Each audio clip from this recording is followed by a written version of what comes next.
nos reunimos por segunda vez en este año 2021 y esta tarde precisamente para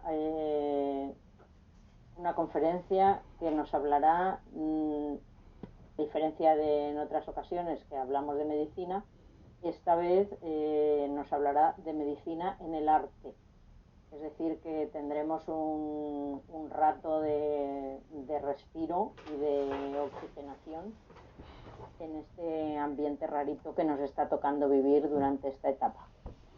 Nos acompaña como ponente el doctor Grau, Juan José Grau, que trabaja desde hace 40 años o quizá un poquito más en el Hospital Clínico de Barcelona. El doctor Grau, aunque trabaja en Barcelona desde hace tanto tiempo, curiosamente nació en Madrid, no nació en Barcelona. Pero sí estudió medicina en Barcelona y ha desarrollado toda su carrera profesional también en Cataluña. El doctor Grau es especialista en oncología médica y, como os decía, es el jefe de sección de oncología médica en el Hospital Clínico. Durante su carrera no solo ha hecho trabajo clínico, sino que también ha dedicado tiempo a la investigación y durante un año estuvo en Estados Unidos, concretamente en Houston y en el Mount Sinai de Nueva York, y como consecuencia de sus investigaciones tiene varias publicaciones en revistas internacionales, concretamente más de 90 artículos, y entre esos artículos publicados tiene 4 artículos dedicados a la medicina en su relación con el arte. Por lo tanto, esta tarde nos va a ilustrar sobre esa relación interesante de la medicina con el arte y espero que pasemos un rato muy agradable y al mismo tiempo aprendamos muchísimo, además de descubrir cosas interesantes que a lo mejor al visitar los museos, los cuadros y las esculturas pues no habíamos reparado en ellos, porque la verdad es que hay que ser bastante inquieto y curioso, además de buen observador, para ir detectando todas esas cosas sobre las que nos va a hablar Juan José Grau. Inmediatamente le voy a pasar la palabra a nuestro moderador, que como es habitual es el doctor Alfonso Delgado, y nos dará rapidísimamente las instrucciones de funcionamiento para a continuación que le pase la palabra al doctor Grau y comenzamos. Muy bien. Bueno, pues buenas tardes. Soy José Alfonso Delgado, como dice Aurora. Voy a moderar la sesión, ¿vale? Entonces, las instrucciones son las siguientes. En primer lugar, a hacer el favor de cortar vuestros micrófonos, silenciarlos, para que solamente en su caso se oiga la voz del conferenciante, ¿no? También quitar la pantalla para poder eliminar básicamente pues todo lo que son cargas de red que puedan también enlentecer la charla, ¿no? Y luego también a la hora de hacer preguntas, lo preferible es hacerlas al final. Pero en cualquier caso, para hacer las preguntas, veis aquí en la esquina superior derecha que está la imagen pequeña de vuestro rostro, y luego hay 3 iconos, el de uno que pone 16, que son las personas que en estos momentos están conectadas, y luego está uno que es un bocadillo, ¿no? Que para hacer el chat. Entonces, pincháis ahí, pincháis ahí, veis que aparece, entonces ponéis un mensaje en el cual os identificáis y ponéis la pregunta que queréis hacerle. Entonces yo, por orden de aparición de las preguntas, se las iré pasando a Juanjo, o si no hay ningún problema, pues vosotros mismos os digo cuánto es el turno y vosotros hacéis las preguntas, ¿vale? Bueno, pues entonces, dicho esto, entonces ya le voy a pasar le voy a pasar la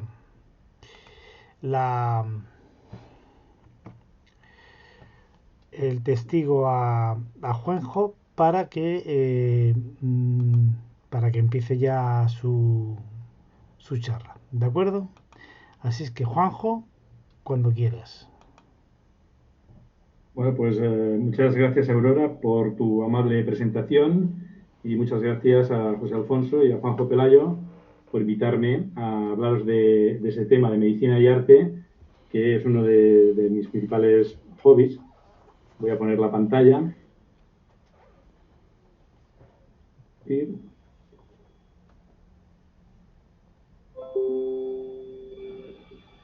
vamos a ver si sale.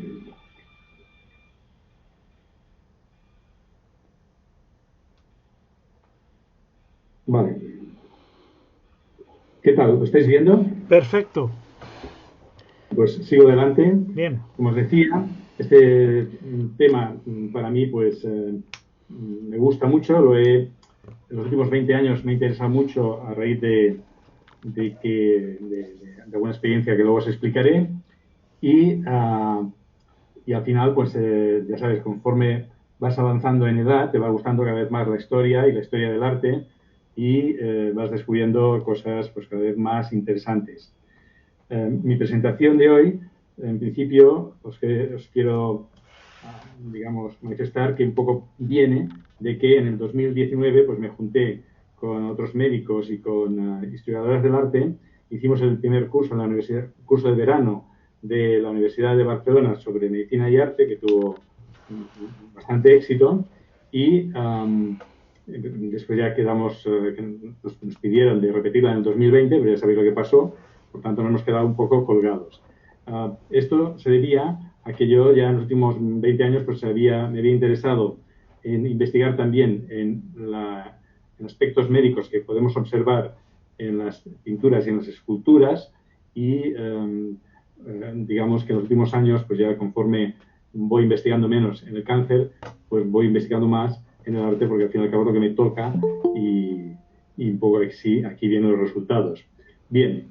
¿Qué ha pasado? ¿Qué nos pasa muchas veces a los médicos? Pues, por ejemplo, en el EMENAC, que es el Museo de Barcelona, que está arriba de la Plaza España de la exposición, en la sala de barroco entras y ves Pareja desigual de Lucas Cranach, y si yo me dedicara a los tejidos, pues entonces me fijaría en los tejidos de la mujer que veis aquí joven, pero como me dedico a la medicina, los ojos se me van a un bulto que tiene en el cuello el hombre, porque esto que nos pasa a los médicos, que desarrollamos un poco el ojo clínico y la degeneración profesional, es decir, se nos va el ojo a las enfermedades. Bien, y aquí vemos que este hombre tiene en el cuello un bulto, como veis aquí, espero que veáis el puntero, ¿lo veis el puntero? Sí, ¿no? Y aquí esto se trata de un bocio nodular. Bocio quiere decir un agrandamiento de la glándula tiroides, que está aquí, y puede ser agrandamiento difuso o bien nodular. Nodular quiere decir en forma de bulto, como veis aquí. Bien, esto a lo largo de los últimos 20 años pues he investigado muchos cuadros y evidentemente he acabado viendo muchas enfermedades, muchos signos de enfermedad. Voy a dividir mi presentación en dos partes. Una pequeña revisión muy por encima de que en todas las etapas históricas de la historia del arte tenemos referencias visuales de enfermedades, como veis aquí, en la antigüedad, en la Edad Media, Renacimiento, etcétera, etcétera. Y después, la segunda parte, si acaso para un momento, por si os queda alguna pregunta por hacer o hay algún término médico que se me ha escapado y que no lo entendéis o lo que sea, para poner el ejemplo del cáncer de mama y de una investigación que he hecho en cáncer de mama.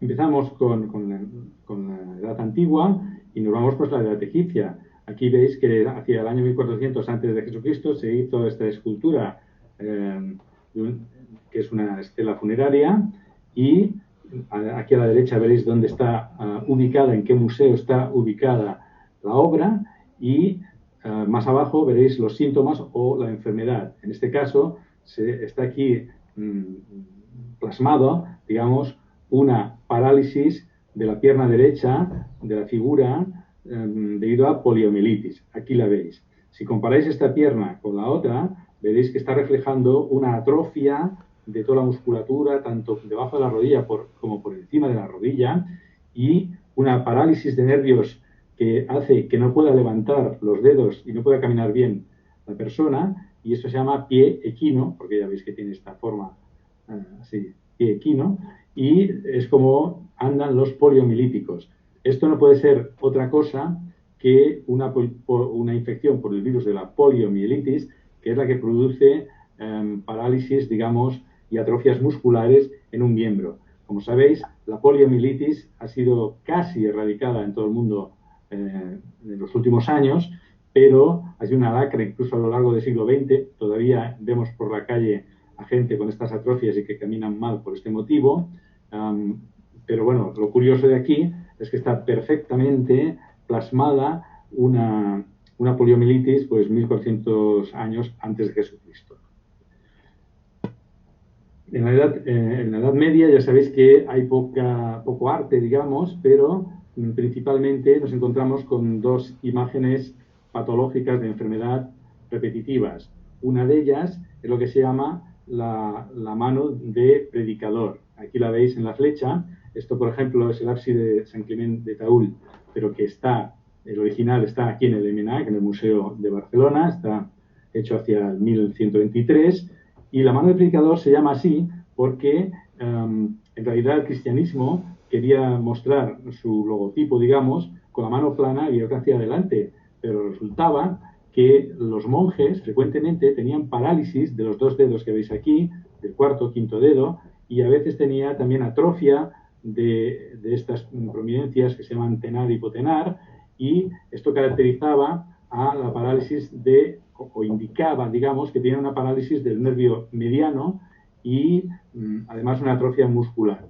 Bien, esto, digamos, investigando a nivel histórico, sabemos que es frecuente en aquella época que tuvieran parálisis del nervio mediano y de otros nervios, pero sobre todo del nervio mediano, por una intoxicación crónica por plomo. Y digamos que las atrofias de la musculatura de la mano, pues entonces las solían tener también por alcoholismo crónico. ¿Y qué pasaba? Que los monjes comían muy bien pan y bebían muy buen vino. El pan se hacía siempre en unas bandejas de plomo que al calentarse, pues el plomo se impregnaba del pan y esa era la causa de que tenían frecuentemente saturnismo o intoxicación crónica por plomo. Pero uno de los signos al inicio era la parálisis del nervio mediano y la mano de predicador, que la veréis cuando vayáis a ver iconografía, que hoy en día mirando internet es muy fácil, la veréis muy frecuentemente. Otra cosa que se veía con mucha frecuencia en la Edad Media eran madonas que tenían bocio, por tanto agrandamiento del tiroides, difuso, porque era de toda la glándula tiroides, como veis en este caso. Casi siempre era por falta de yodo, porque era muy frecuente en esa época, y por esto, y veis, pues por esto es frecuente que en los retablos, en las pinturas de la Edad Media se vea los bocios difusos o bien nodulares. Pasamos al Renacimiento. En el Renacimiento ya empiezan los pintores a realizar lo que se llama el realismo pictórico, que empiezan a ser humanistas y a esforzarse, y naturalistas, y esforzarse en pintar exactamente lo que sus ojos están viendo. Y aquí tenemos un grabado muy curioso de Alberto Dudero, pintado en 1521, y sabemos que es un dibujo que se hizo él para enviárselo a su médico, que estaba en algún lugar lejano, para que lo diagnosticara a distancia. Como veis, el dibujo se ha titulado Tengo un bulto aquí. Está hecho a pluma y está localizado en el Museo de Bremen, como veis aquí. Claro, ¿qué tiene de curioso esto? Pues que actualmente los selfies que se hacen los pacientes y lo envían para los médicos es una auténtica epidemia. Ahora es una moda. O sea, la gente se hace un selfie de un grano que le ha salido, de un bulto que le ha salido y lo envía al médico. Y, por tanto, esto podría ser la primera referencia histórica de lo que ahora es muy habitual. ¿De acuerdo? En el Renacimiento también había muchas madonas también con bocios. Aquí veis esta de Virgen con el Niño de Andrea Mantegna, que está en el Museo de Bellas Artes de Boston, y aquí se ve el bocio difuso, es decir, como veis aquí, todo muy agrandado, la glándula tiroides, pero es que además estáis viendo una cicatriz. Al hacer un estudio histórico, sabemos que en esta época, 1431, ya se hacían tiroidectomías totales o parciales, porque a veces los bocios eran enormes, a veces producían compresiones de la tráquea y dificultad para respirar. Y entonces esto que yo lo he leído, digamos, en reportes, en publicaciones históricas, pues una imagen vale más que 1000 palabras. ¿Qué puede ser esto más que una cicatriz de tiroidectomía? Además, ya sabemos también por estudios históricos que solía ser por falta de yodo, estos bocios grandes, ¿no? Por falta de yodo, que producía un agrandamiento, hacía trabajar la falta de yodo más a la glándula tiroides y entonces por eso se iba agrandando y se iba agrandando. En este caso, casi se puede asegurar que era por falta de yodo. ¿Qué ha pasado aquí? Bueno.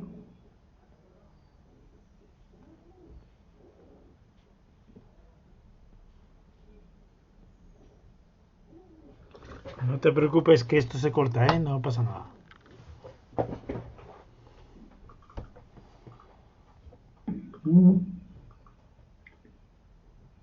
Vamos a ver.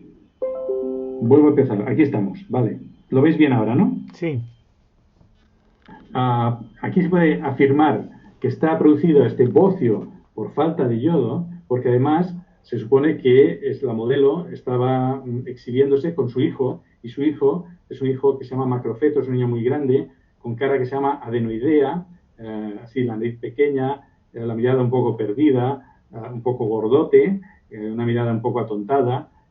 Esto se llamaba cretinismo, solían ser niños muy buenos, porque se portaban muy bien, en realidad un poco oligofrénicos, y esto se debía a que en la infancia pues todavía la falta de yodo producía este cretinismo que solía mejorar a los 4 o 5 años, pero cuando eran más bebés pues tenía este tamaño enorme, con esta cara, con estas facies de cretinismo. La asociación de este aspecto de cretinismo por falta de yodo en el niño asociado al bocio enorme de la madre, evidentemente ya podemos elucubrar que se trataba por falta de yodo. Aquí veis. Bien, los que vivís en Madrid tenéis la suerte de tener el Museo del Prado, que el Museo del Prado es un auténtico hospital de enfermedades. Aquí tenéis esta magnífica pintura de Juan de Flandes, de Renacimiento, que se llama La Resurrección de Lázaro. Y aquí veis, por un lado, la mano de predicador, que era la figura que decía que era Jesucristo, y seguramente habían retratado a un monje, y por tanto tenía la típica mano de predicador y algunas otras parálisis que veis aquí en la otra mano. Las dos las tenía mal, pero lo que llama poderosísimamente la atención es que el Lázaro seguramente lo cogió de algún modelo que lo habían dado por muerto y había resucitado, porque tiene aquí inequívocamente una luxación del hombro izquierdo, de su hombro izquierdo, que lo tiene totalmente metido hacia adelante. El estudio histórico nos dice que la causa más frecuente de luxación del hombro eran las crisis epilépticas. Además, las crisis epilépticas, como no había antiepilépticos, pues a veces daban un sopor y un estatus catatónico que a veces duraba hasta 24 horas y a veces los daban por muertos y después resulta que resucitaban. Por tanto, seguramente Juan de Flandes pintó toda esta escena y lo que llama la atención, la inequívoca luxación de hombro. ¿De acuerdo? Otro, en la National Gallery de Londres está este cuadro que está pintado por Piero di Cosimo en 1492 y Piero di Cosimo pues quería representar lo peligrosa que era los celos en la mujer, porque esto era para un arcón de una mujer que se iba a casar. Y entonces puso una obra de teatro que estaba de moda basada en un mito griego que era la muerte de Procris. Consistía en que la esposa de Céfalo, que es el otro personaje que era su marido, se pensaba, cuando decía que iba a cazar, en realidad se iba con otra mujer, se escondió detrás de unos matorrales y Céfalo al oír un ruido en los matorrales, tiró la jabalina y mató a su mujer. Cuando fue a ver, pensando que había matado a un jabalí, fue a verla, descubrió con gran dramatismo y gran terror de que en realidad había matado sin querer a su mujer. Lo que quiso representar Piero di Cosimo, en Procris, era el acto, el momento en que fallecía. Pero en ese momento no tenía ninguna mujer que se le clavara una jabalina en el corazón, que era lo que pasaba en la obra de teatro y en el mito griego. Y por tanto, tenemos que elucubrar de que seguramente le dijo algún amigo médico de Florencia, cuando fuera a hacer alguna traqueotomía, porque era una causa de que casi el 50% se morían, pues que le avisara para tomar notas y para pintar el momento de la agonía, que es lo que está representando aquí. Una mujer joven, en el momento que se está muriendo, porque se está desangrando por un corte en el cuello. Bien, además, yo en ese momento pensé que estaría embarazada, porque parecía que tenía un poco de barriguita. Consultado otro truco, digamos, que tengo para saber o para interpretar las imágenes de medicina, es ir a los expertos en el tema. Así consulté al jefe de servicio de ginecología de mi hospital y me dijo que no estaba embarazada, indudablemente no, por dos motivos. Porque los pechos eran muy pequeños y porque la línea alba, que es esta entre el ombligo y el esternón, estaba, digamos, más oscura precisamente en la parte de arriba. En las embarazadas, la línea alba se oscurece, pero justo del ombligo para abajo. Y es un signo muy característico de estar o no estar embarazada. Además, en aquella época, las mujeres que tenían un poco de barriga, quería decir que estaban bien nutridas y que eran muy sanas, y por tanto era moda que las mujeres tuvieran esta barriga. Volviendo al cuello, aquí vemos, esto lo he publicado precisamente recientemente en 2020 en una revista internacional que se llama Hormonas, con mis colegas otorrinos, con historiadoras del arte, con Antonio Trilla, que es el decano de la Facultad de Medicina y que formaba parte de nuestro equipo, pero ahora nos ha abandonado porque él es epidemiólogo y por tanto se nos ha vuelto mediático y ya solo se dedica evidentemente a la pandemia actual. Pero bueno, en su día me ayudó para hacer lo que llamamos diagnóstico diferencial, es decir, qué posibilidades hay de que esto sea otra cosa, como que sea un tumor benigno o un tumor maligno de otras características, por ejemplo, un linfoma, que sería un cáncer de ganglios, etcétera, etcétera. Al final, digamos que haciendo un poco de reunión con varios de ellos, estaban todos de acuerdo que esto era un tumor de la glándula tiroides, que es la que está aquí, porque aquí veis que el cuello lo tiene totalmente asimétrico, enorme por un lado, por el lado izquierdo de la mujer, tiene indudablemente una traqueotomía vertical donde está manando sangre y las tenían que hacer de urgencia porque cuando crecía mucho un cáncer de tiroides producía disnea y estridor, que quiere decir disnea, ahogo súbito, y si no le hacían el corte, pues la mujer se moría igualmente. Entonces muchas veces haciendo el corte, pues se conseguía que el 50% de las veces se conseguía que no muriera. Esto es muy importante porque se decía en los estudios históricos de que no se hacían traqueotomías, es más, estaban perseguidas, pero indudablemente a partir sobre esta época y sobre todo en Florencia y en el norte de Italia, sí que los médicos hacían traqueotomías y evidentemente una imagen vale más que 1000 palabras. Esta imagen nos dice que sí que se hacían traqueotomías. Volviendo al tumor del cuello, está claro que era un tumor maligno de rápido crecimiento, para los médicos está claro, porque tiene circulación colateral, que llamamos, que son estas venillas, ¿veis estas venillas aquí verticales? ¿De acuerdo? Que es cuando un tumor está muy vascularizado y crece muy rápido, y esto quiere decir que es maligno, no puede ser benigno. ¿De acuerdo? O sea que es sacarle punta a una imagen. Aquí lo veis. Veis la traqueotomía vertical. Esto es una foto de un cáncer de tiroides real del lado izquierdo también, y es para que veáis las similitudes. Claro, el problema que tenemos es que no tenemos biopsia. Biopsia del tumor sería lo que nos daría 100% de si eso es un cáncer de tiroides, incluso qué tipo, ¿no? Pero solo tenemos la imagen, ¿no? Pero por analogía, aquí veis un paciente actual que sí que sabemos que tenía en este momento un cáncer de tiroides, y aquí veis que tenía también todo esto que llamamos una masa, o sea, un bulto grande, y que llegaba casi hasta la tráquea, pero no se hizo traqueotomía porque quedaba limitado aquí. Si hubiera sido 2 centímetros más grande, seguramente estaría invadiendo la tráquea, tendría ahogo y estridor, y entonces habría que hacerle una traqueotomía vertical de urgencias para que no se muriera ahogado. Otra cosa que se hacían eran cirugías. Una de ellas, aquí vemos, en Madrid tenemos este maravilloso cuadro de Hemesen, que se titula La extracción de la piedra de la locura. Se hacían trepanaciones para varias cosas, entre otras para sacar la piedra de la locura, pero esto ya sabemos que era un engaño y que solo hacían un corte muy superficial y hacían ver que le sacaban una piedra. El cuadro es jocoso porque hacen ver que están aquí, tiene, digamos, los ayudantes que están aquí como medio riéndose y formando teatro. El teórico médico pues parece que se esté riendo bastante de la situación, etcétera, etcétera. Pero se ve que en los pueblos y en las ferias pues hacían estas trepanaciones parciales. Si pasamos al siglo XVII, hay muchísima iconografía de enfermedades, pero además lo que era redundante muchas veces eran los temas. Es decir, el tema del buen samaritano, ya sabéis que era el mito de que hay unos ladrones que atacan para robar a una persona y cuando está medio muriendo hay personas que pasan por el camino y pasan de largo y no hacen caso. El ladrón se va en caballo, como veis aquí arriba, y siempre hay un buen samaritano que se para curarlo, sus heridas, e intentar salvarlo.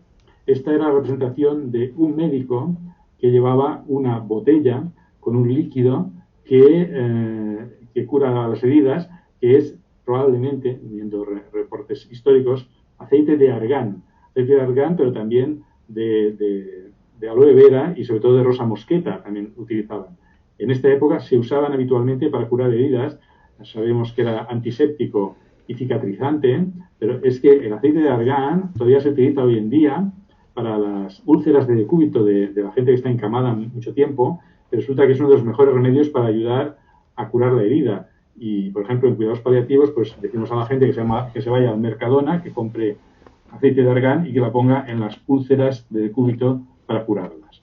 Aquí veis, en este cuadro que está en el Hermitage, con la misma temática, y ya veis que es lo mismo, ¿no? El ladrón que se va por ahí, la gente que pasa de largo, y el buen samaritano que va con la botella de aceite y se la pone en la herida, en este caso es de todas. Tercero y último, lo mismo que veis, unos que parece que pasan de largo, otro que debe ser el ladrón que ha atacado, y el buen samaritano con su botella de aceite, suponemos de argán, que le está curando la herida. Casi siempre está representado el buen samaritano con muy buenas ropas, representan a los médicos de la época, que eran más ricos que la gente habitual y solían vestir más elegantes que la gente habitual. En el siglo XVIII, por ejemplo, tenemos aquí a Howard, uno de los más representativos, y este cuadro que está en Londres, pues está representando, se llama la campaña electoral, porque es una campaña electoral y los congresistas pues dan una fiesta para celebrarlo, se emborrachan todos, aquí es el niño que está poniendo vino para todos, y aquí veis las diferentes facetas que puede dar el alcoholismo agudo. Es el senador que se desmaya, la mujer del senador que también, otros que están aquí besándose, otros que tienen cara de borrachos, etcétera, etcétera. El alcoholismo crónico o etilismo crónico y agudo en este caso ha sido retratado en muchísimos cuadros. Pasando al siglo XIX, también hay un cuadro a destacar. Los que estáis en Madrid tenéis la ventaja de que podéis ir al Banco de... Bueno, este no lo he visto yo directamente, pero dicen que está en el Banco de España, hay que creérselo. Y es un cuadro muy interesante, pintado por un catalán, Pere Borrell del Caso, en 1874, que además es un trampantojo. Trampantojo es hacer trampa al ojo. Algunos pintores hacen trampantojos de diverso tipo. En este caso es que hace ver que hay un cuadro dentro del cuadro y así da una sensación de efecto tridimensional y parece que el niño se esté escapando del cuadro. Pero lo que llama la atención desde el punto de vista médico es los ojos que tiene el niño, totalmente saltones, y además el párpado muy abierto, y además el blanco de los ojos, por la parte de arriba, veis que no está tapada por el párpado. Esto es un síntoma típico de hipertiroidismo. Y además, estos ojos saltones se llama exoptalmo. Y esto, pues, prácticamente es una hipertiroidismo que quiere decir un exceso de trabajo rápido de la glándula tiroides y que da estos síntomas, mucho nerviosismo, etcétera, etcétera, y sobre todo los ojos así. Aquí lo veis. Al finales del siglo XIX, pues está Toulouse-Lautrec, que pintaba prostitutas, etcétera, y empezó a hablar de la medicina social y de la importancia de la medicina social y de diagnosticar a tiempo las epidemias y las infecciones. Y así, pues tenéis este cuadro de la inspección médica, gonorrea o sífilis, y que está en la Galería Nacional de Arte de Washington. Y veis también a finales del siglo XIX el famoso grito de Munch, que seguro que lo conocéis muchos, y que ya es menos realismo pictórico, pero también están intentando sobre todo plasmar sentimientos. Y aquí un sentimiento de un síntoma que parece subjetivo de la figura, que debe ser o de dolor de cabeza, cefalea, o de terror o de ansiedad. Por último, siglo XX, pues Picasso, aquí tenéis este cuadro que está en el Hermitage de San Petersburgo, que está representando a la bebedora de absenta, se llama así, y está representando pues, a una mujer con un aspecto depresivo y con un aspecto de etilismo crónico. ¿Tenéis alguna pregunta sobre esto?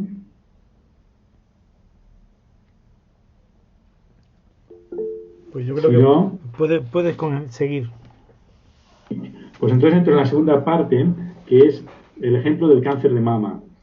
Digamos que en la pintura, como yo me dedico al cáncer, pues claro, tengo un poco más de predilección por buscar cánceres. Pero lo que más encuentro, aparte de los cánceres de piel, que eso lo dejo para los dermatólogos y que no me meto mucho, me meto en otros cánceres, pero claro, los cánceres que salen hacia afuera son los únicos que realmente están plasmados en la pintura. Y estos son el cáncer de tiroides, como habéis visto, y el cáncer de mama, que hay, sobre todo el cáncer de mama, hay muchísima iconografía. Y aquí empiezo a explicar un poco mi experiencia personal, que empezó en el año 2000, cuando fui a Leiden a un congreso, y un cirujano de mama presentó como primera diapositiva para empezar a hablar de la cirugía del cáncer de mama a este cuadro del Louvre de Bechavet con la Carta de David, pintado por Rembrandt, que Rembrandt era precisamente de Leiden, y que tiene, como veis aquí, un tumor o algo, parte externa de la mama izquierda, y además unos bultos en la axila, que no pueden ser otra cosa que ganglios agrandados, patológicos, y que lo llamamos adenopatías. Además, llama la atención de que este bulto está en el cuadrante inferior externo. Los médicos, los oncólogos, dividimos mentalmente la mama en 4 partes, le llamamos cuadrantes. Y así sabemos que hay los 2 cuadrantes superiores, que serían interno o externo, los cuadrantes inferiores, que serían interno o externo. Por tanto, este sería cuadrante inferior externo.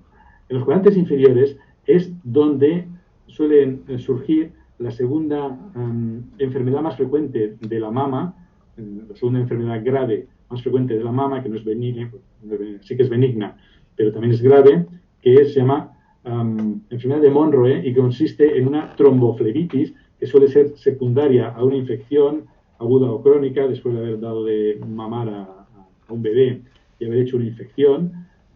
Y entonces al final deja aquí unas secuelas que son como unos triángulos, sobre todo en cuadrantes inferiores.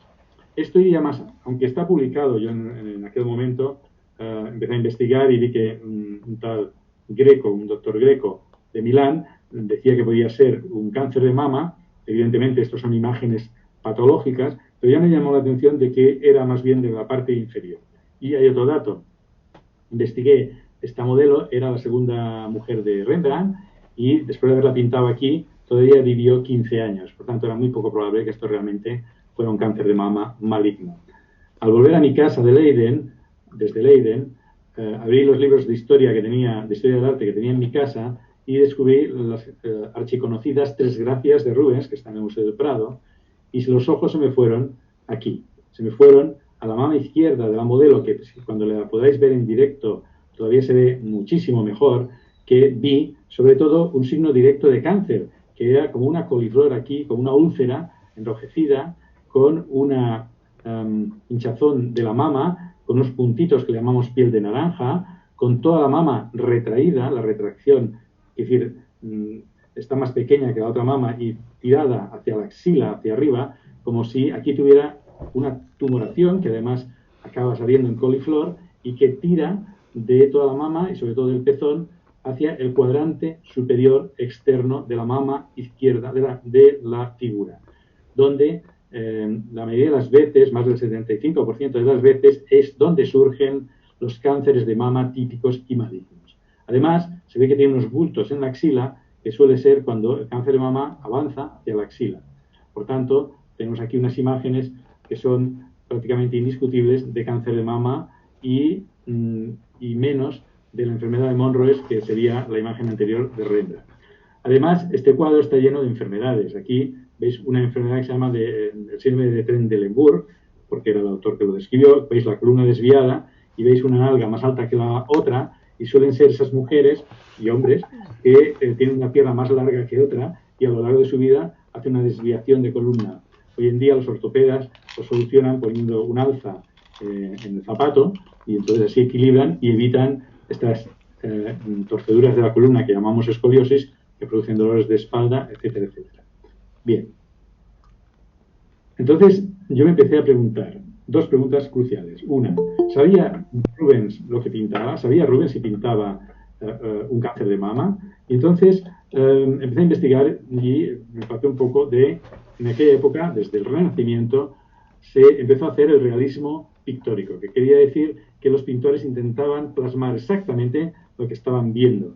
Aquí tenéis este cuadro pintado por Marco Parmesano y que está en el Museo de Bellas Artes de Bilbao, en el cual tiene dos partes clarísimas. Una, la parte superior, que se ve una cara de sufrimiento de una persona que le han cortado la cabeza, evidentemente con mucho detalle de los pelos, etcétera, etcétera, y la parte inferior, que es totalmente burda, impropia de un gran pintor como era Parmesano, en el cual hay 4 cañerías, 4 tuberías mal hechas y tal.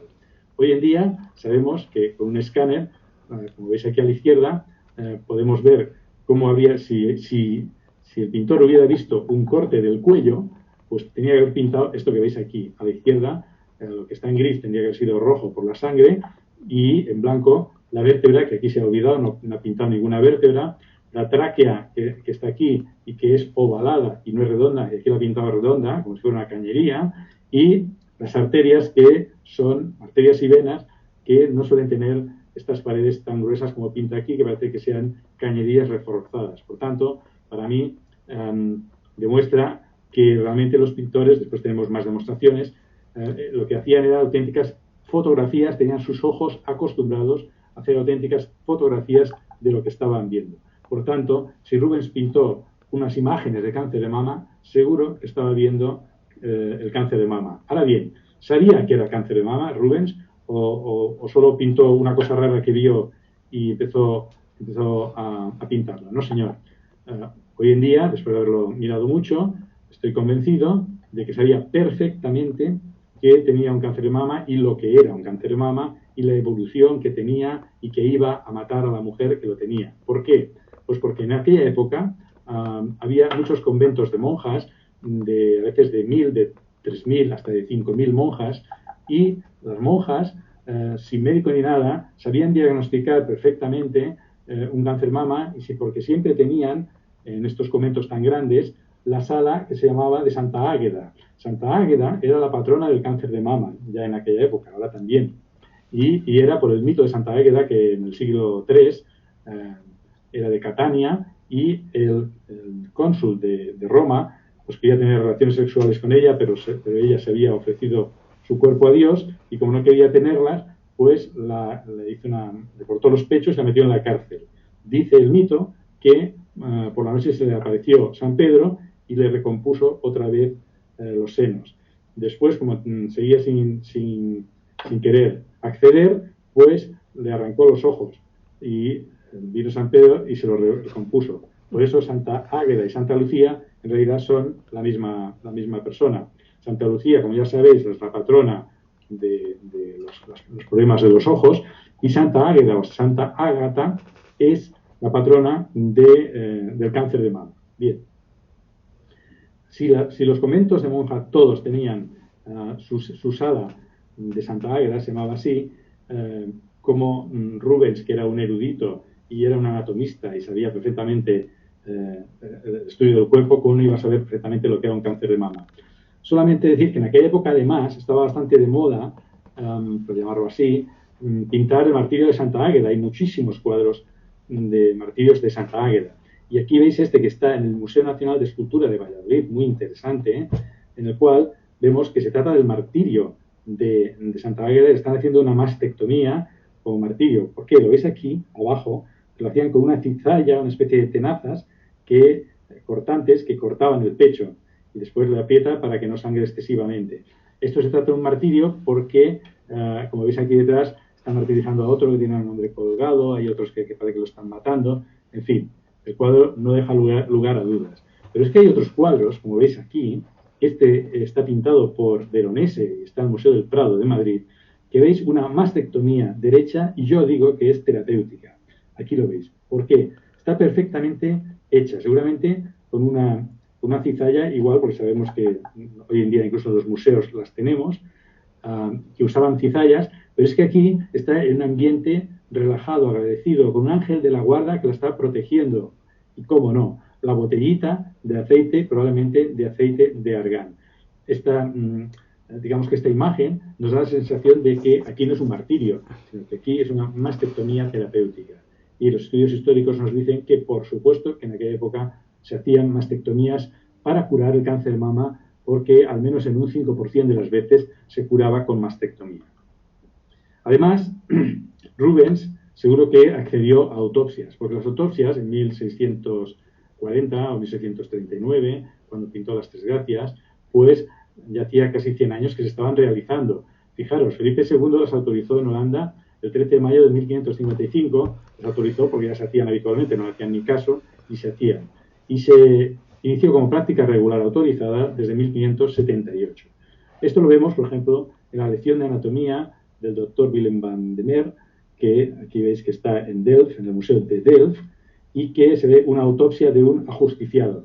Aquí veis que el ajusticiado, se ve perfectamente que es un ajusticiado porque veis que aquí lo han ahorcado.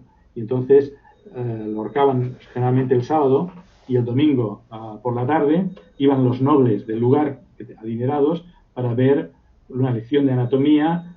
Estaban muy intrigados cómo era el hombre por dentro, y aquí tienes al médico con el escalpelo que lo abría y así estudiaba, ¿de acuerdo? Por tanto, sabían perfectamente qué era esto del cáncer de mama. Tenéis la otra lección de anatomía del doctor Tull, muy famosa y conocida, de Rembrandt, que también está en el Museo de Delft, y veis que también es una autopsia de un ajusticiado, también se ve que está ahorcado porque también tiene el cuello humano.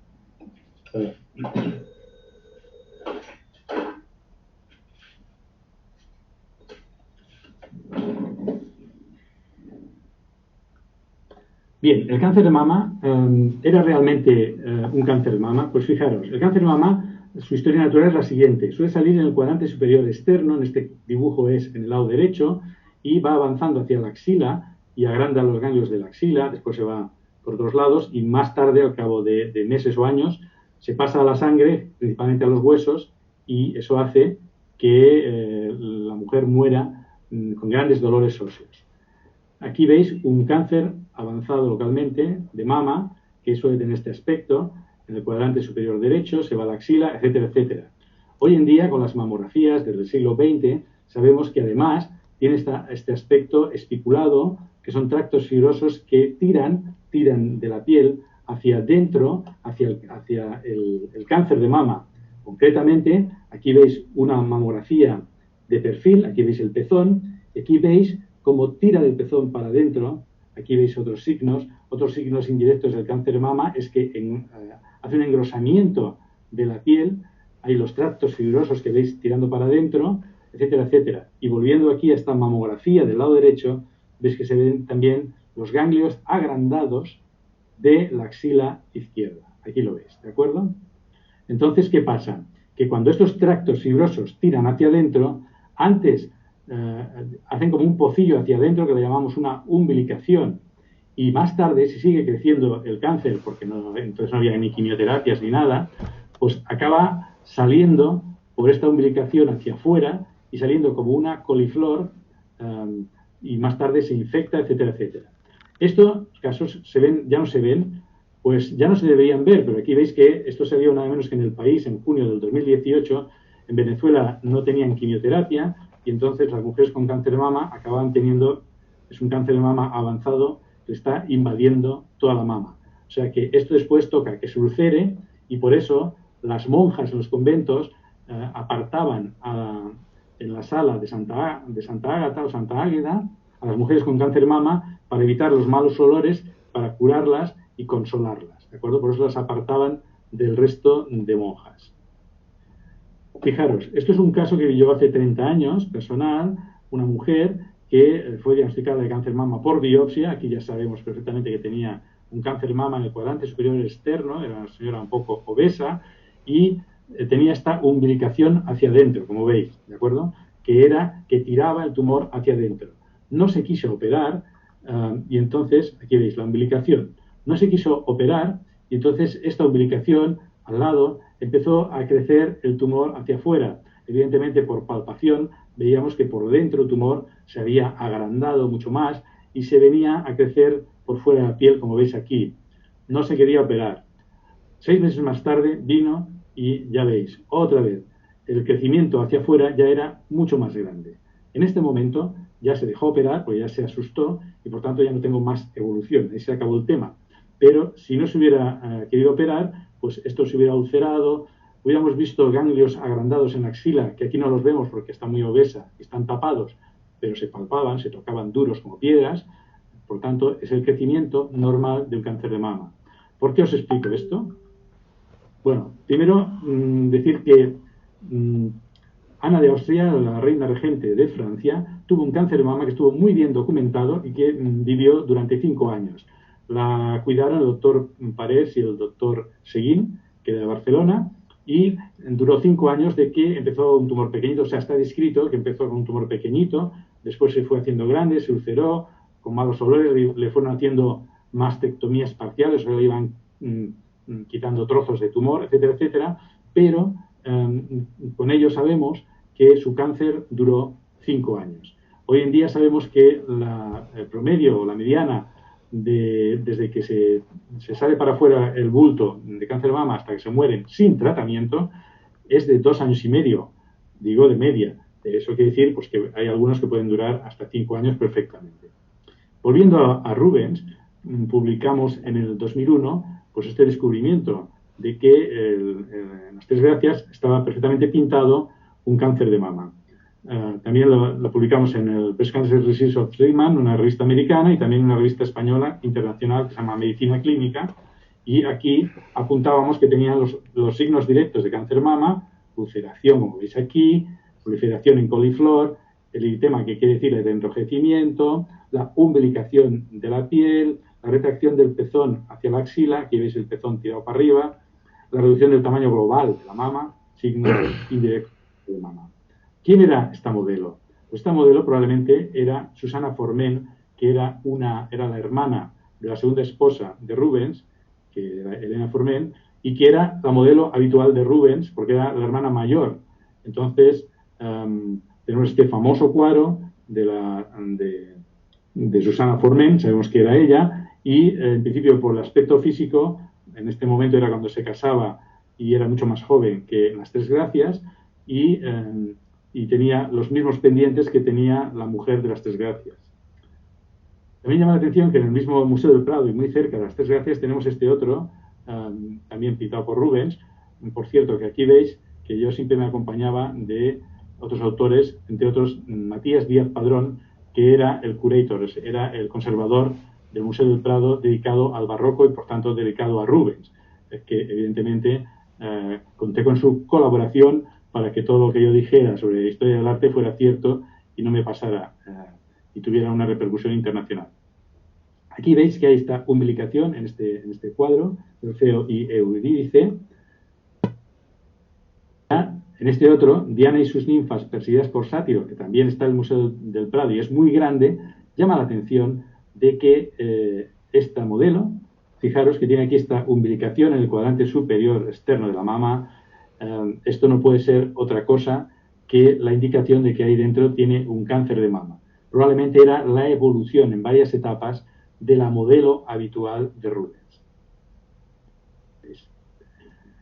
Aparte de eso, Rubens, para que veáis que hacía realismo pictórico, esto está en la Sagrada Familia y está en la Alta Pinacoteca de Múnich, y aquí veis, lo he visto en directo, no vayáis a verlo porque le han puesto un cristal y está muy elevado y hace reflejo, pero bueno, en las fotos que venden en la tienda se ve perfectamente cómo tiene pintada una espinilla, todo el mundo sabemos que es una espinilla, con un detalle tremendo, y tenía este bulto que en realidad es un tumor cutáneo, es un tricoepitelioma, es un tumor del pelo que es totalmente benigno. Aquí quería representar a una madre dando de mamar a su bebé, pero como que en ese momento tenía un tricoepitelioma y tenía una espinilla, pues como veis las pintó perfectamente, ¿de acuerdo? Bien, pero Rubens sabía perfectamente que estaba pintando un cáncer de mama. ¿Por qué pintó un cáncer de mama Rubens? ¿A santo de qué? Bueno, pues yo esto le di muchas vueltas, estuve mirando y vi que Rubens estuvo 2 veces en Madrid, la segunda vez en 1628, y pintó todas o casi todas las obras que tenía el rey de España, las tenía allí y eran de Tiziano.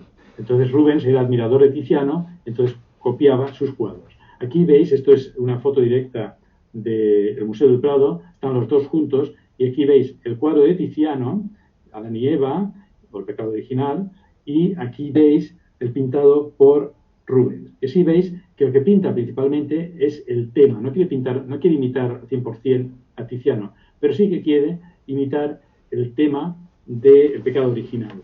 Y así veis que la Eva está prácticamente copiada idénticamente. Sin embargo, el Adán, el de Tiziano, parece un italiano así bastante delgadito y tal, y sin embargo el Adán de Rubens tiene más bien pinta de holandés, mucho más grandote y mucho más musculado. Bien, pero yo quería buscar Rubens si tenía más cánceres de mama pintados y si en algún momento había un escrito que pusiera esto. No encontré escritos por ningún lado. El Corpus Rubeniano está mirado. Me compré el libro de Jaffe, que es todo el catálogo de los 3.500 cuadros que pintó Rubens que hoy sabemos, y no encontré absolutamente ninguna referencia. Hasta que 8 años más tarde, en 2008, pues encontré un cuadro, un grabado, que en aquel momento yo ya sabía que Rubens había pintado un cuadro de Tiziano que era una mujer enseñando el pecho y que era un óleo, y entonces se disponía del óleo de Tiziano y del óleo de Rubens, que eran casi los dos iguales, pero los dos han desaparecido por guerras o porque se quemaron los museos, etc. Por tanto, los óleos originales no los tenemos.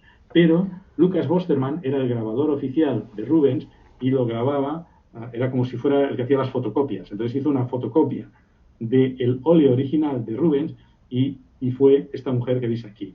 Aquí veis, en el grabado de Lucas Bostermann, que se llama La ciencia cierta, que era una copia exacta de un óleo de Rubens, está pintando, aquí veis un bulto doble en el cuadrante superior externo de la mama derecha, parece que hay retracción, como veis aquí, y ya no vemos nada más. Además, parece que la mujer está enseñando esto como diciendo, fijaros lo que me va a matar.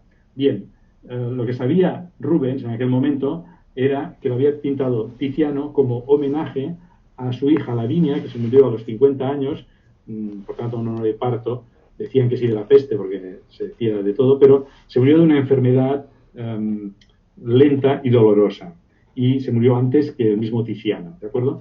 Esta historia la conocía Rubens cuando copió el óleo de Tiziano.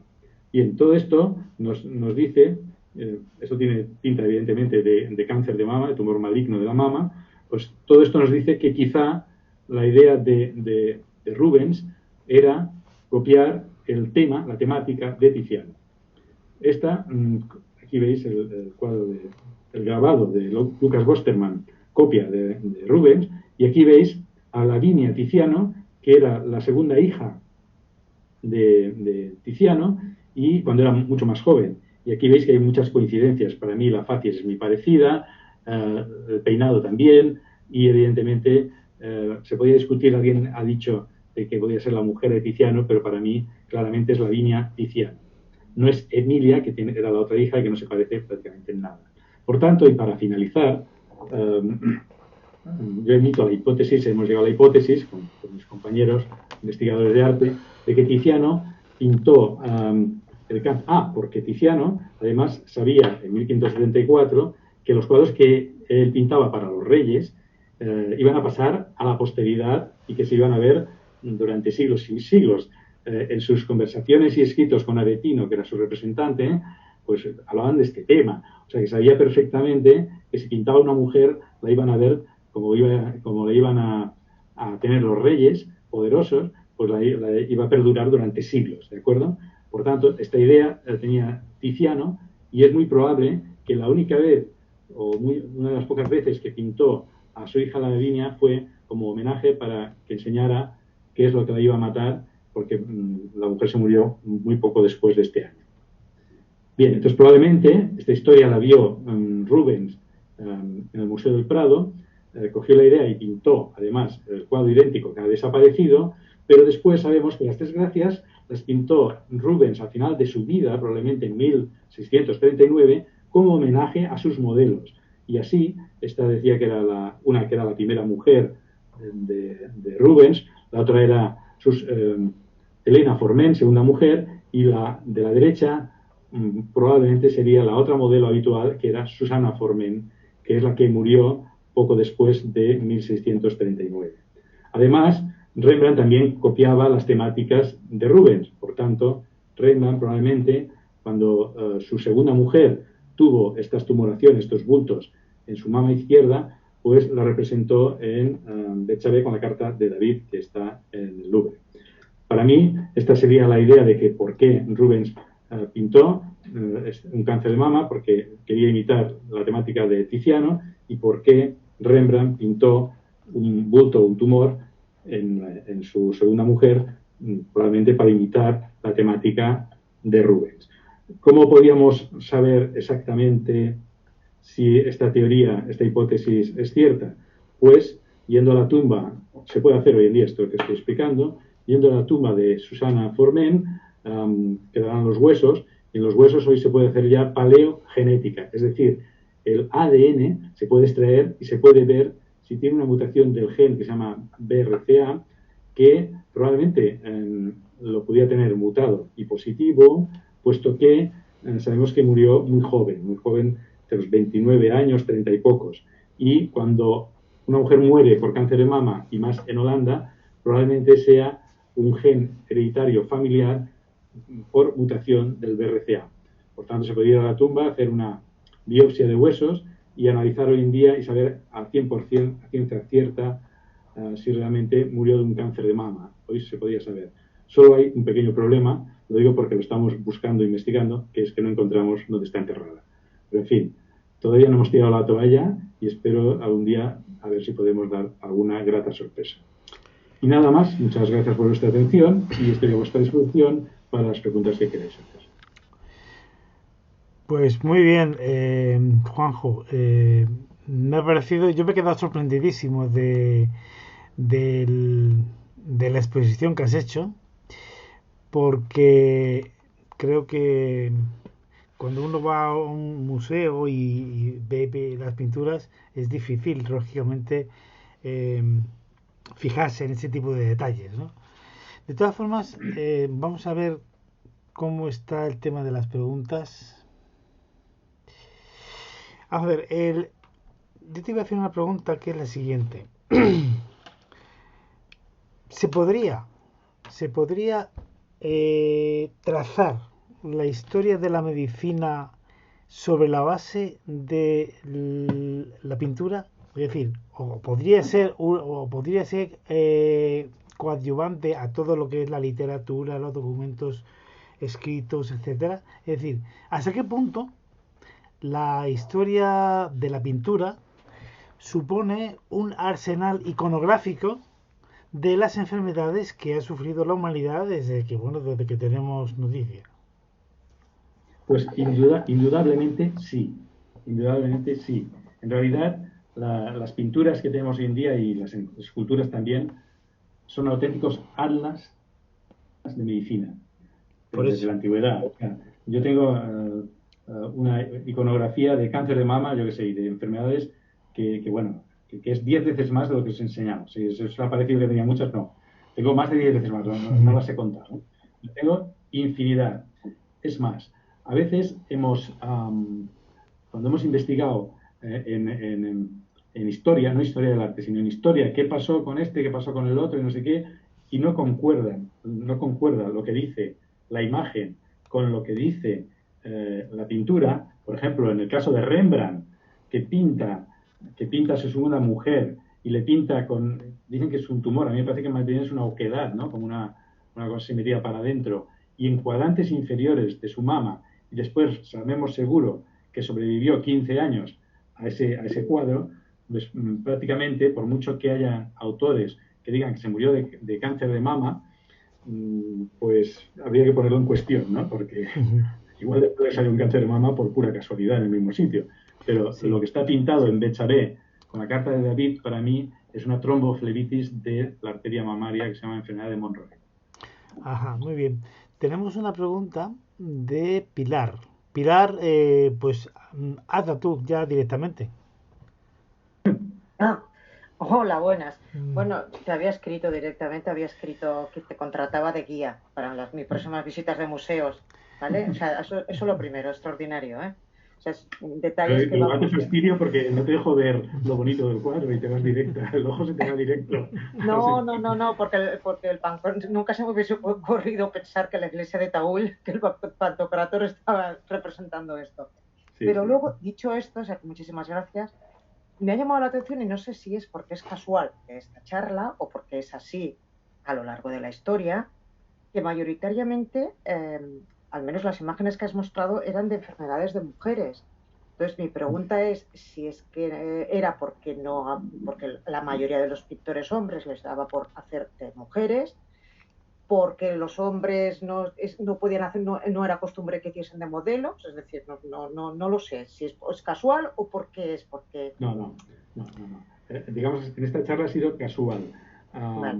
Lo que pasa es que como yo me he dedicado al cáncer mama la mayor parte de mi actividad, pues evidentemente estoy focalizado, cuidado. Vale. Pero en la escultura, o sea, está lleno.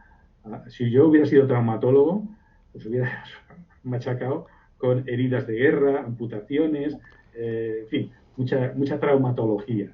Y ya no digamos la urología. La urología, los problemas de orinar, incluso la hidronefrosis, estar hinchados y tal, está llenísimo de obras de arte que lo representan. No sé si contestó tu pregunta. Sí, es que por esto que sí que ya sé que he visto que había, claro, evidentemente, ¿no? Pero que por eso quería saberlo si es que era casual o es que realmente, no sé, esto es como cuando... Yo creo que ha sido porque yo me he dedicado más a esto y casualidad. Vale, perfecto, muchas gracias. Y de verdad que te contrato, vamos, para visitar el Museo de Historia. Muchas gracias. Pues te comentaré, Juanjo, que un jefe mío, que general médico, nefrólogo, Arturo Ortiz, ya fallecido, pues una vez, hace ya muchos años, dio una conferencia justamente sobre eso. Era nefrólogo y fue sobre, digamos, la pintura, la medicina en la pintura, ¿no? Y entonces él, como era nefrólogo, pues incidió bastante en el tema de las enfermedades nefrológicas y urológicas, ¿no? Muy bien, pues a ver quién más. Pilar Barrientos, nada, bueno, la verdad es que en el fondo nos has dejado anonadados, ¿eh? Es decir, cuando uno va a ver un cuadro o una pintura se fija en multitud de cosas, pero no en digamos, en estos temas, ¿no? Que por cierto, cuando ha dicho esta Pilar que por qué preferentemente mujeres, y tú has referido la traumatología, las heridas de guerra o las fracturas, lo que a veces básicamente les pasa a los hombres cuando están en plena batalla, ¿no? ¿Están bien descritas? O sea, bien, digamos, reflejadas o no, en general. Hombre, yo creo que sí, ¿eh? Yo creo que sí, porque, y es más, están muy reflejadas incluso en la pintura de las vasijas griegas y en las esculturas griegas. Sí. O sea, ahí eran todos guerreros, y guerreros con heridas, y hay mucha cosa. Lo que pasa es que hay un poco lo de las modas, pero por ejemplo en el barroco y en el Renacimiento, que hacían el realismo pictórico, también hay heridas perfectamente detalladas, ¿eh? Sí, sí. Y formas de ver la herida perfectamente detalladas. Y ya no digamos el milagro de San Cosme y San Damián. Exacto, es que me acuerdo de ese cuadro. Piernas Exacto, y sí. tal. A un negro le quitan una pierna y se la ponen a un blanco. Sí. Es decir, hoy en día gracioso y políticamente no correcto, pero bueno, quiere decir que se ve que sí que se hacían cirugías importantes y que los pintores, algunas las retrataban perfectamente. En el Museo del Prado está San Cosme y San Damián, este cuadro, si luego lo tecleáis por Google lo veréis, y es que está perfectamente pintada una gangrena de la pierna. Porque se podría tener una herida que no le pasaba bien la sangre, está perfectamente pintada, ¿no? Con sus morados, etcétera, etcétera. Muy bien, muy bien. Pues sí. Yo recuerdo, por cierto, el profesor que yo tuve de Historia de la Medicina, el profesor Albarracín, que sí que es verdad, ahora que, claro, gracias a tu charla, pues yo he ido recordando las clases que nos daban de Historia de la Medicina, y sí que es verdad que había bastantes cuadros que daban ejemplo en las diferentes épocas del estado del arte, ¿no? Del arte, del arte médico, quiero decir. Pues muy bien, Cosme Alfonso, Cámara. Sí, dime. tenemos manos levantadas, pero tú no nos ves. No, pero perdona, yo estoy viendo aquí la. No, Estás no. viendo el chat, pero Sí, nosotros tenemos además del chat una mano bueno, sí, para indicar que queremos hablar. sí, pero espérate un momento porque tengo que cambiar entonces el. Tengo que Ah, no cambiar. las ves, no las No, ves. ahora voy a cambiarlas y a ver si las veo. Bueno, yo de entrada Bueno, ya te pues. digo que tienes dos, una de Ignacio y otra mía. Ajá. Ahora vamos a ver las manos levantadas. Una de la tuya y la de Ignacio. ¿Dónde está? Bueno, que haya visto yo, a lo Sí, mejor hay más. Ignacio también. Sí, pues nada, Ignacio. Sí, ¿se me oye? Sí, sí, sí. Juanjo, yo quería darte la enhorabuena por la exposición que has hecho tan magnífica y aprovechar la ocasión para preguntarte, porque me ha impactado especialmente dos cuadros, el de la mastectomía y el de la craniotomía. Y yo he visto craniotomías hechas en calaveras en el monasterio de las Huelgas, por ejemplo, que era perfecta. Y me dejó espantado cómo podían hacerlas. O sea, para hacer una mastectomía a una persona tiene que estar absolutamente sedada, anestesiada. Yo he visto en el arqueológico que Papaver somniferum se usaba desde el Paleolítico. Igual esa garrafita que tenía a mano era algún tipo de sedación que utilizaban. Pero tú sabes qué utilizaban en la Edad Media y así para sedar a una persona tan totalmente. El opio se usa desde los egipcios, ¿eh? No sé qué usaban. Pero el opio no se absorbe por vía oral, lo que produce es estreñimiento, pero nada más. O sea, o lo tenían que fumar o. Sí. Yo, de todas maneras, creo que la anestesia no funcionaba demasiado bien, por eso la gente tenía grandes problemas a la hora de operarse y había muchas muertes, etcétera. Y ya sabes que hasta que no se descubrió la anestesia a finales del siglo XIX por Morton, que era un dentista, pues no, que empezó a dar cloroformo, había sido siempre un drama cualquier cirugía. Entonces, seguramente sí que daban sedantes, pero evidentemente no eran muy eficaces. Y lo de las botellitas, yo creo que es que son oleosas, pero claro, que también se daran en la herida, posiblemente también, porque como eran antisépticas, pues también les mejoraría, ¿eh? Pero claro, de una forma más bien light, ¿no? Suave. Sí, sí. Gracias. Muy bien. ¿Alguien más? Pues, oye, date muchísimas gracias por la disertación y la verdad es que he aprendido muchísimo, ¿eh? Y sobre todo he recordado. He recordado porque, bueno, pues uno de gremio pues está, claro, además la historia de la medicina es muy bonita y además para cualquier persona, ¿eh? No hace falta ser médico para leerla. Muy bien, pues, Aurora. Ya voy, veo que mi mano alzada no la ves. Sí, sí, sí, ya te estoy ¿Ah, diciendo sí? que Aurora. Bueno, vale, bien, gracias. La quito ya entonces. Bueno, primero efectivamente felicitar a Juanjo porque nos ha dado afortunadamente una tarde estupenda y tal cual lo esperábamos.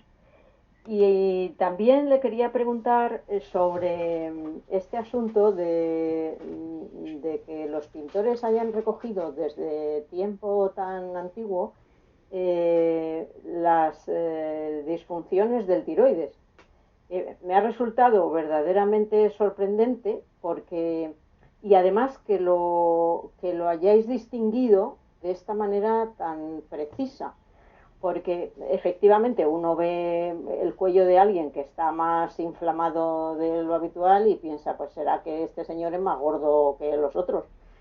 Pero claro, ya cuando nos llamas la atención y observamos que efectivamente eso no se corresponde con una obesidad sino con unas formas diferentes que tienen que ver con patología, efectivamente sorprende que los pintores recogieran con esa precisión y con esa fidelidad las patologías.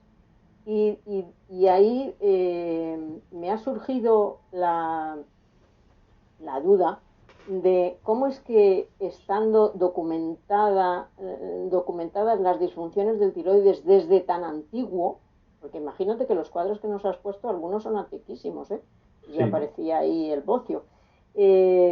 ¿Cómo es que luego en la medicina incluso actual no se tratan las disfunciones del tiroides de esta manera tan automática? Quiero decir que para que convenzas al médico de que tienes un problema que puede tener que ver con el tiroides, te tienes casi que pelear con él.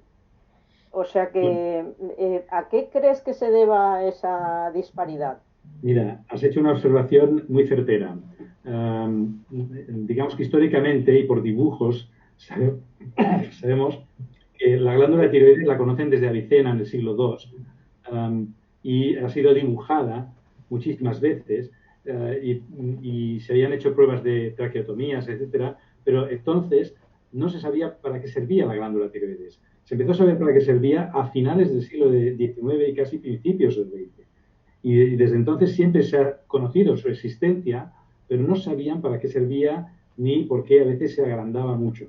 Y lo único que veían es que cuando se agrandaba mucho, cosa, porque si era mucho, al final acababa ahogando el cuello. Y es curioso, porque has dado el clavo en un tema. Las enfermedades del tiroides son frecuentísimas y, sin embargo, están infraestudiadas. ¿De acuerdo? Y eso hace que el cáncer de tiroides es uno de los que va más en aumento en los últimos años, no debido a la falta de yodo ni a las tiroiditis autoinmunes, que son una causa, sino a el yodo radiactivo, que se va a la glándula tiroides porque sobre todo chupa yodo, digamos, absorbe yodo, y al ser radiactivo produce estimulación de los tirocitos y los degenera en un cáncer. Y hoy en día tenemos una contaminación de yodo radiactivo enorme, enorme. Sobre todo en el pescado, congelado, que nos viene, por ejemplo, del norte del Pacífico, etcétera, o sea, de ahí delante de Fukushima, por ejemplo, ¿no? Estoy, digamos, poniendo el dedo en la llaga en una cosa que no puedo demostrar, ¿no? pero indudablemente los epidemiólogos nos están advirtiendo que el cáncer de tiroides va en aumento enormemente, que los bultos de tiroides benignos van en aumento, que a veces no son, no tienen por qué ser malos, pero sí que te entorpecen el diagnóstico de uno maligno, y que a veces las tiroiditis, que son generalmente autoinmunes, que es una inflamación de la glándula tiroides y que también produce bultos, y a veces produce estados de ansiedad, que es de hipertiroidismo, y otras veces hipotiroidismo, es muy frecuente y pasan desapercibidas un poco porque hay un poco de, no sé por qué, un poco de desidia, o sea, no, como si no existiera. Sin embargo, existe. Yo esto lo he aprendido desde que me dediqué los últimos 15 años al cáncer de tiroides, un poco porque me tocó, y entonces he tratado mucho con endocrinólogos, ¿no? Y descubrí todo el mundo de las enfermedades de tiroides, que eran frecuentísimas. El cáncer de tiroides mucho menos, pero también está aumentando. Bueno, pues muchas gracias, Juanjo. La verdad es que hemos aprendido muchísimo. Hay una pregunta más. Hemos también desarrollado nuestra capacidad de observación, yo creo, que es interesante, porque si no hay cantidad de cosas en el arte que pasan desapercibidas. Y también, por nuestra parte, hemos contribuido a relacionar una ciencia científica y clínica como la medicina con algo tan poco científico como el arte, pero que requiere de trabajarse conjuntamente, es evidente. Esta tarde nos lo has dejado patente. O sea que muchas gracias por ambas cosas. Alfonso, sí, decías algo, pero no te entendí. No, que Irene ha manifestado también que le ha encantado la charla y que muchísimas gracias, ¿vale? Y yo creo que en general, pues te podemos dar las gracias a todos los que te hemos escuchado y visto. ¿De acuerdo? Muy bien. Pues gracias a vosotros por escucharme y hasta la próxima. Muy bien. Bueno, pues, Aurora, pues ya si quieres terminar. Bueno, pues muy bien, muchas gracias a todos por la asistencia y por la participación. Agradecer de nuevo a Juanjo toda su disponibilidad y convocarles a todos para dentro de 15 días, en que nos veremos de nuevo en otra sesión, a ser posible que haga de síntesis también entre las ciencias y las humanidades, que es lo que nos gusta trabajar. Así que buena semana a todos y hasta dentro de 15 días. Adiós, buenas tardes. Muchas gracias.